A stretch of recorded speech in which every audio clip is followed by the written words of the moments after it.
Sister Channa Lloyd, now on the Zimmerman team, she thinks that she has been selected because of her legal brilliance and her intellect and all this kind of stuff.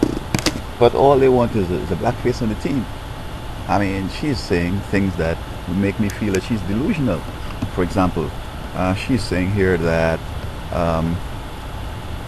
she thinks that Zimmerman is not. Here what she says, and I'm quoting her. She says, being African American, you encounter people who are racist, and I just know that he's not.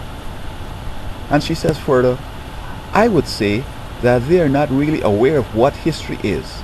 If they think that this is a completely racial issue, I would tell him or her to go back and revisit the case. I think it's misplaced. And I think that, I want to be an attorney and congratulate her, she's about to graduate and so forth.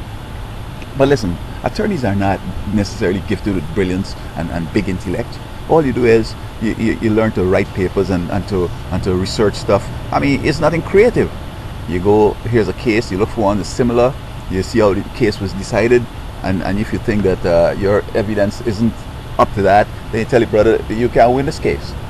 Or you might try something and it might work, who knows. But that's how it works. So for her to come on like, oh man, I'm so smart and I know that basically this man is not a racist. I mean, she probably don't even understand that Hispanic people are considered themselves to be white. I lived in Puerto Rico for 2 years, man. Even black people like me saying they're white. And you know what? They hate me. I was on this bus with this little black fella. He's blacker than me, right? He's working on the street, cleaning, picking up paper and leaves. I sat down next to him and I was trying to have a conversation with him. And the man started to operate like, it's like he scorned me. It's like he is above me and all this kind of stuff. And I'm saying like, man, I can't believe this kind of thing. Okay? So, what she don't understand also that Zimmerman is his racial composition. In fact, early in my Spanish course in 79, what I learned was this. La sangre de mexicanos es un mezcla de indio y negro y europea. Alright? So in other words, saying that the Mexicans or these Latin Americans, the blood is mixed with Indian, native Indians, whites and blacks. But they invariably neglect that they have a black in them. This guy down here, I used to call him King because he moves with a lot of arrogance and he's important. So I say, hey, my king, and he likes that.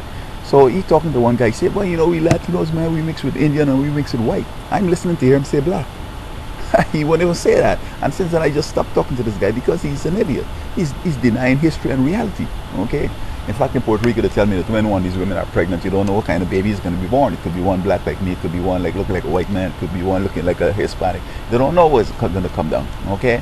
And when your wife make a black baby like me, you can't run her and say that, oh, you're being with some little fellow from Haiti or whatever. It's in the blood. And I mean, he's talking in terms like these punks just do things and get away and all that. He's telling people that because this guy's black, he's one of the criminals who probably breaking into the place and all that. How isn't that racist? So for her to come on and say that, I mean, look, I wish her well, and I think that she's going to play a lot. Then white folks going to like her coming on and saying that he's not a racist, maybe in Latinos, and she get a lot of work and so on. Good luck, bless your heart, but I think she's delusional for starters, and I dismiss her immediately as one who doesn't even understand what she's talking about.